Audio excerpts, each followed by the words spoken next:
Hey guys, welcome to my channel teach to learn. जैसा कि आपको पता है, अब हमने क्लास 8th की एनसीईआरटी को शुरू किया है और इसी सीरीज़ में फर्स्ट चैप्टर कंप्लीट हो चुका है। हमने सेकंड चैप्टर स्टार्ट किया है और प्रीवियस वीडियोस में हमने क्या बात करी थी, माइक्रो ऑर्गेनिजम्स कैसे हमारे यूज़फुल होते हैं, कैसे हमारे लिए एज अ फ्रेंड काम करते हैं। टूडेज़ वीडियो में हम बात करने वाले हैं, today's video how microorganisms are harmful, कैसे ये हमारे लिए नुकसानदायक होते हैं। अगर आपने प्रीवियस वीडियोस नहीं देखी हैं तो you can check description box, वहाँ पे लिंक प्रोवाइडेड है।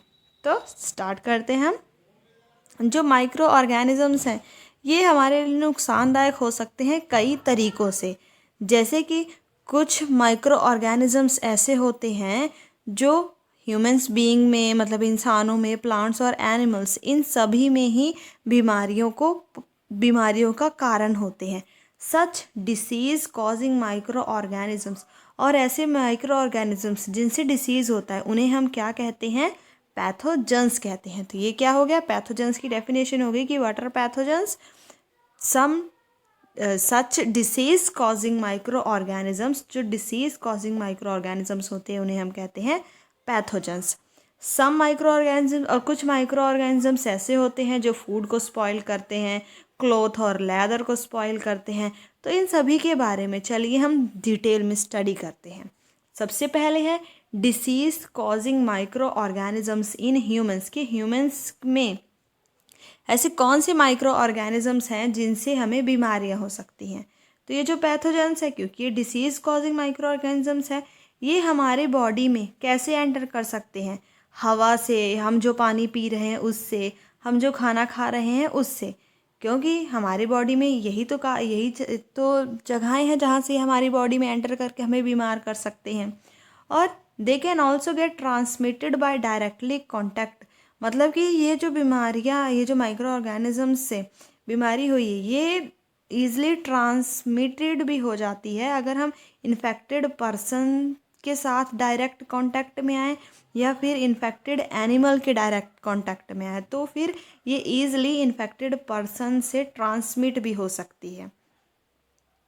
Microbial disease that can spread from infected person.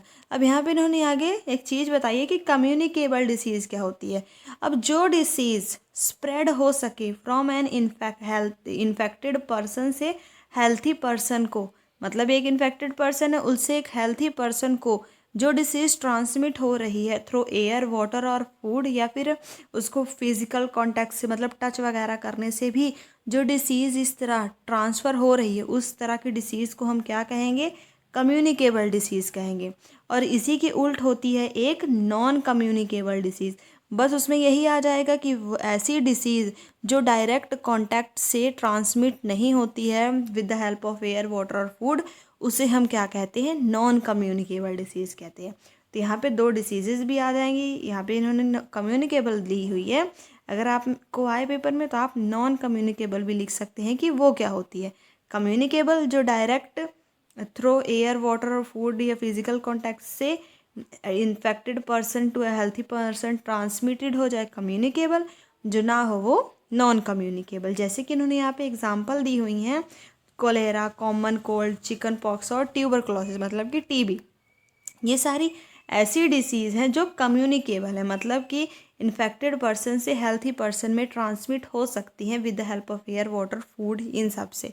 अब ये तो हमें, आपने ऑब्जर्व किया ही होगा कि अगर घर में किसी को भी खांसी जुकाम होती है तो वो ईज़िली दूसरे घर के बाकी लोगों को भी हो जाती है। क्यों? क्योंकि ये एक कम्युनिकेबल डिसीज़ है। जब कोई भी इंसान खांसी या जुकाम करता है तो जो फाइन ड्रॉपलेट्स होते हैं, जब हमें छींक आई तो हमारे मुंह से कुछ फाइन ड्रॉपलेट्स ऑफ मॉइस्चर निकलता है जिसमें थाउजेंड्स ऑफ वायरस होते हैं, जो सीधा जब हमने छींक करी तो सीधा वो हवा में क्या हो जाती है? पूरी फैल जाती है। और ये हवा से, जैसे एक इंसान ने यहाँ से छींक मारी है, यहाँ पे मैं आपको दिखाती हूँ। जैसे कि एक इंसान है यहाँ पे खड़ा हुआ, इसने यहाँ से छींक मारी, इससे जो भी ड्रॉपलेट्स निकली हवा में मिल गई, और इसी के बगल ही कोई दूसरा इंसान खड़ा हुआ है। तो ये जो ड्रॉपलेट्स हैं, जो इसमें थाउजेंड्स ऑफ वायरस हैं, जब उसको छींक आई तो फिर बाहर आई ड्रॉपलेट्स, तो ये हवा से तैरती हुई इस हेल्थी पर्सन की तरफ भी जा सकती हैं, और इसमें जो वायरस थे वो इस हेल्थी पर्सन की बॉडी में एंटर कर सकते हैं बाय द हेल्प ऑफ, मतलब थ्रो एयर। तो इससे क्या हुआ, जो हेल्थी पर्सन हुआ जब उसने ब्रीद किया तो उसको भी इन्फेक्शन हो जाता है।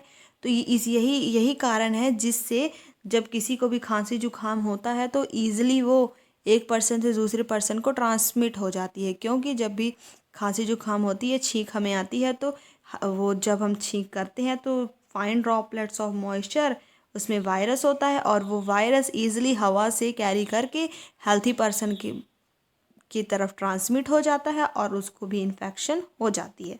तो यहाँ पे वो जो पूछ रहा है कि ये जो कम्युनिकेबल डिसीज़ है उसको हम प्रिवेंट कैसे कर सकते हैं, तो ये बता रही है कि जब भी किसी इन्फेक्टेड पर्सन को खांसी जुकाम आए तो हमें पहली बात तो हमें हमेशा अपने पास हैंकी रखना ही चाहिए, ताकि अगर हमें कभी भी खांसी या जुकाम आए तो हम उस हैंकरचीफ का यूज़ कर सकें। It is better to keep a distance from infected person, और जो भी अगर किसी को खांसी जुकाम है तो आप ये बेहतर होगा कि आप उस पर्सन से दूर रहें, और जिस पर्सन को है वो हैंकी का यूज़ करें। अब यहाँ पे आगे बताया हुआ है कि यहाँ कुछ ऐसे इंसेक्ट्स और एनिमल्स भी होते हैं जो कैरियर की तरह एक्ट करते हैं डिसीज़ कॉजिंग माइक्रोब्स को, मतलब कि जो एनिमल्स हैं और इंसेक्ट्स हैं। अब हमें ऐसे डायरेक्टली हवा के अलावा भी तो कुछ ऐसी चीज़ें हैं जिनसे हमें डिसीज़ हो रहा है, तो जो कुछ ऐसे इंसेक्ट और जो एनिमल्स जिनमें डिसीज़ कॉजिंग माइक्रोब्स, मतलब कि जो डिसीज़ करने वाले माइक्रो ऑर्गेनिजम्स प्रेजेंट होते हैं, इन्हें हम क्या कहते हैं, कैरियर कहते हैं। ये कैरियर की तरह काम करते हैं।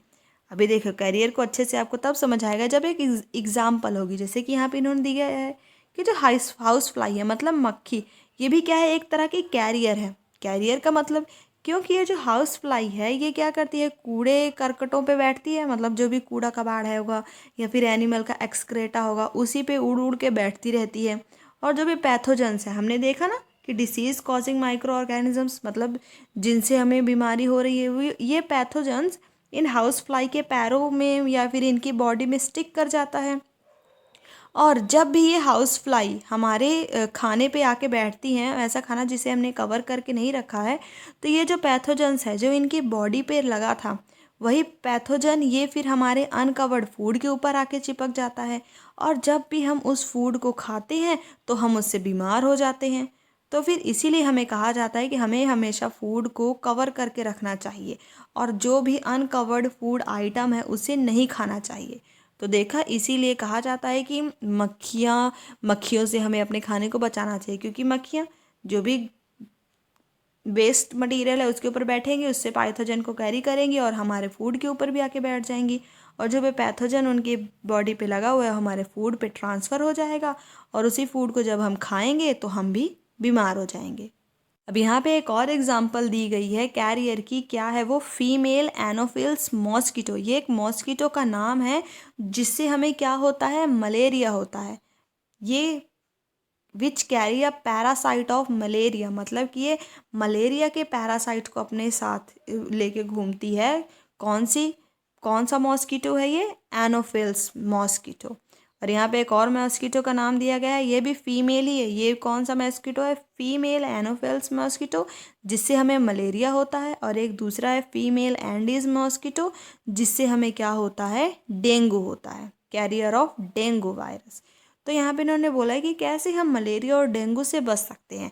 मलेरिया और डेंगू से बचना है तो इसका मतलब हमें क्या करना है, मच्छरों को पैदा नहीं होने देना है। और हम मच्छरों को पैदा होने से कैसे रोक सकते हैं, यहाँ पे पहेली भी पूछ रही है कि क्यों हमें हमेशा टीचर कहती हैं कि वाटर को कलेक्ट नहीं होने देना, क्योंकि अगर वाटर अगर एक जगह पे इकट्ठा रहेगा तो जो मॉस्किटोज़ होते हैं उसी वाटर में ही तो ब्रीड करते हैं। हैंस इसीलिए हमें किसी भी एक जगह पे पानी को इकट्ठा खड़े नहीं होना, मतलब एक जगह पे नहीं इकट्ठा रहने देना चाहिए। चाहे वो कूलर हो, टायर हो, फ्लावर पॉट हो, हमें इन सभी का पानी लगातार बदलते रहना चाहिए। कूलर का भी थोड़े थोड़े दिनों में पानी बदलते रहना चाहिए, फ्लावर पॉट का भी पानी बदलते रहना चाहिए। और अगर पानी हमेशा बदलता रहेगा तो पानी एक ही जगह पे इकट्ठा खड़े नहीं रहेगा, और फिर ना तो मॉस्किटोज़ उसमें पैदा हो पाएंगे, और जब मॉस्किटोज़ ही नहीं होंगे तो मलेरिया और डेंगू इन सारी बीमारियों से हम बच सकते हैं। By keeping the surrounding clean, अगर हम अपने आसपास को सराउंडिंग को क्लीन रखेंगे और ड्राई रखेंगे तो हम मॉस्किटोज़ को पैदा होने से रोक सकते हैं। Try to make a list of measure which help to avoid the spread of malaria. यहाँ पे इन्होंने लिस्ट बनाने को कहा है जिससे हम मलेरिया को फैलने से बचा सकते हैं। अब यहाँ पे देखिए इन्होंने टेबल में बताया हुआ है some common human disease caused by microorganisms, की माइक्रो ऑर्गेनिज्म से ह्यूमंस को होने वाले कुछ डिसीज़ के नाम यहाँ पे इन्होंने बताए हैं। जैसे कि सबसे पहले टीबी है जो बैक्टीरिया से होता है और ये ट्रांसमिट होता है एयर से। माइजल, चिकन पॉक्स और पोलियो ये सारे ही वायरस से होने वाले डिसीज़ हैं और ये सब भी एयर से ट्रांसमिट हो सकती हैं। और चिकन पॉक्स कॉन्टैक्ट से भी ट्रांसफ़र हो सकती है और पोलियो वाटर से भी ट्रांसफ़र हो सकती है। मतलब कि अगर पोलियो वाले किसी एक आदमी ने पानी पिया है किसी गिलास में और उसी पानी को किसी हेल्थी पर्सन ने भी पी लिया तो उसको भी पोलियो हो सकता है। ये मोड ऑफ ट्रांसमिशन बताया है। अब हम इसे प्रिवेंट कैसे कर सकते हैं इन सारे डिसीज़ को फैलने से। जिस भी पेशेंट को हुआ है उसको पूरा कंप्लीट आइसोलेशन में रखना है, मतलब कि उससे पूरा पर्सनल बिलोंगिंगनेस उससे पूरा दूर रहना है, उससे पूरा अलग एक कमरे में रखना है। और पूरा वैक्सीनेशन, क्योंकि एक स्वीटेबल एजिस पे वैक्सीनेशन दी जाती है ताकि किसी भी इंसान को ये सारी बीमारियां ना हो। आपने देखा होगा पोलियो की बूंदें भी पिलाई जाती हैं, टीके भी लगाए जाते हैं इन सारी डिसीज़ के बच्चों को ताकि उनको ये सारी बीमारियां ना हो। यहाँ पे कोलेरा और टाइफाइड भी दिया हुआ है। ये कैसी बीमारियां हैं, कौन से माइक्रो ऑर्गेनिज्म से होती हैं? बैक्टीरिया। ये ट्रांसफ़र होती हैं वाटर और फूड से।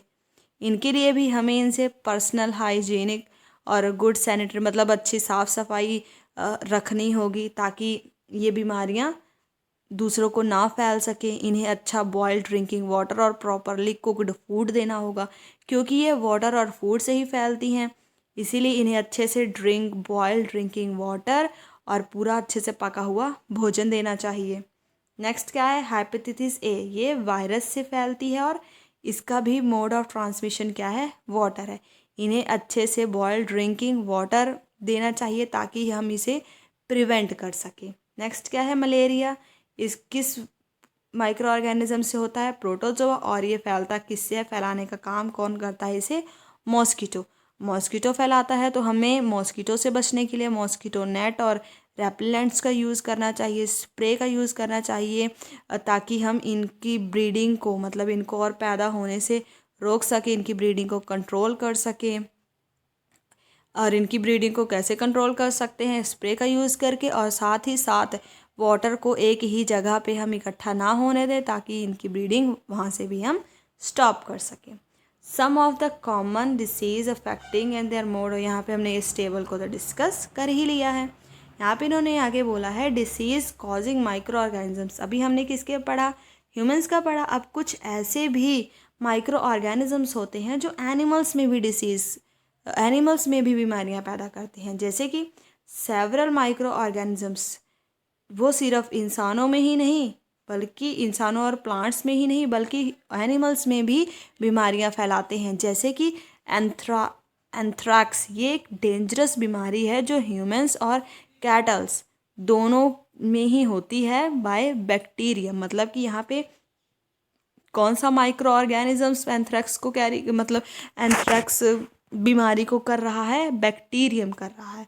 यहाँ पे आगे बोला है फुट और माउथ डिसीज़ जो कैटल्स में होती है, फुट और माउथ डिसीज़, ये भी इसे कौन करता है? वायरस करता है, फैलाता है एनिमल्स में। ह्यूमंस का पढ़ लिया, एनिमल्स का पढ़ लिया। अब हम देखते हैं प्लांट्स में। सेवरल माइक्रो ऑर्गेनिजम्स, कुछ माइक्रो ऑर्गेनिजम्स हैं जो प्लांट्स जैसे कि wheat, rice, potato, sugar cane, इन सभी में भी क्या करते हैं? बीमारियां पैदा करते हैं। अब इनमें जब बीमारियां हो जाती है प्लांट्स में तो उससे होता क्या है? जो उस क्रॉप की ईल्ड है, मतलब कि जैसे उसने देना 1 किलो वीट है तो फिर उसकी ईल्ड कम हो जाएगी, वो घट के 1/2 किलो ही रह जाएगी। वही यहाँ से अगर इन्हें बीमारी हो जाती है तो इसकी जो ईल्ड है, उसकी जो पैदावार है उसमें कमी आ जाती है। अब यहाँ पे इन्होंने टेबल दिया हुआ है 2.2, जहाँ पे इन्होंने कुछ ऐसे प्लांट के डिसीज़ बताए हुए हैं, उसे हम देख लेते हैं और इन्हें कैसे कंट्रोल किया जाता है।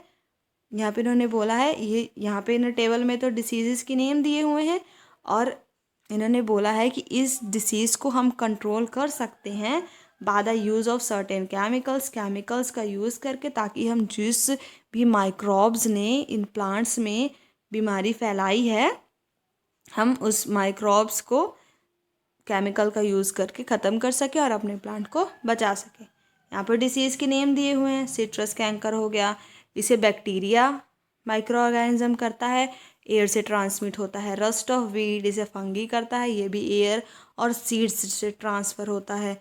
Yellow Wien mosaic of okra, जिसे भिंडी कहते हैं, ये क्या है, वायरस से होता है और इसे इंसेक्ट्स ट्रांसमिट करते हैं। ठीक है, तो ये हो गया कि डिसीज़ जो माइक्रो ऑर्गेनिजम्स प्लांट में डिसीज़ करते हैं। नेक्स्ट क्या है, फूड पॉइजनिंग। अब यहाँ पे क्या दिया हुआ है कि बूझो को उसके कुछ फ्रेंड्स ने बुलाया पार्टी के लिए और बूझो ने वहाँ पे बहुत सारी वैरायटीज़ ऑफ फूड स्टफ्स खा लिए जब वो अपने फ्रेंड की पार्टी में गया। पर जैसे ही वो घर पहुँचा तो उसको पूरी वॉमिट होने लगी, उल्टियाँ आने लगी और इतनी हालत ख़राब हो गई कि उसे हॉस्पिटल ले जाना पड़ा। तो डॉक्टर ने वहाँ पे उसको बताया कि ये इसकी जो कंडीशन हुई है वो फूड पॉइजनिंग से हुई है। तो यहाँ पे पहले ही कह रही है कि कैसे कोई फूड पॉइजन कर सकता है, मतलब कैसे फूड में जहर हो सकता है। अब कोई जानबूझ के तो उसको जहर दिया नहीं है, पर ये हुआ कैसे, तो देखते हैं। जो ये फूड पॉइजनिंग है, could be due to consumption of food, ये कैसे हुआ, अगर हम कोई फूड ऐसा खा लें जिसे माइक्रो ऑर्गेनिज्म ने स्पॉइल किया, अगर हम वो वाला फूड खा लें तो वही फूड क्या बन जाता है, फूड पॉइजनिंग बन जाता है।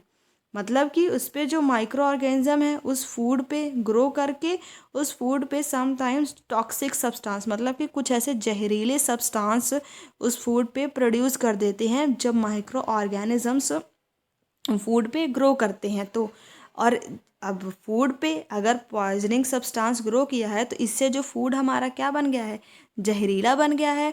और ये इतना सीरियस हो सकता है कि इससे हमारा बहुत ज़्यादा, जैसे कहते हैं डायरिया लग गया है, तो वो भी फूड पॉइजनिंग से हो जाता है। और इससे अगर ज़्यादा हालत ख़राब हो तो पर्सन की डेथ भी हो सकती है।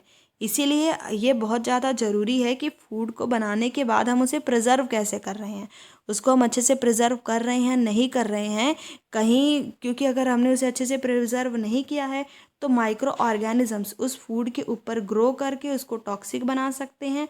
और जब हम उस टॉक्सिक फूड को खाएंगे तो हमें फूड पॉइजनिंग हो सकती है। तो इसीलिए हमें अच्छे से फूड को प्रिवेंट करके रखना चाहिए। तो ये हो गया हमारा टॉपिक, जिसमें हमने आज देखा कि कैसे माइक्रो ऑर्गेनिजम्स हमारे लिए दुश्मन का भी काम कर सकते हैं। तो आई होप आपको टॉपिक अच्छे से समझ आ गया हो। वीडियो पसंद आई हो तो लाइक, शेयर और कमेंट करना ना भूलें। और इसी तरह की और वीडियोस देखने के लिए चैनल को सब्सक्राइब कर लें। Thanks for watching.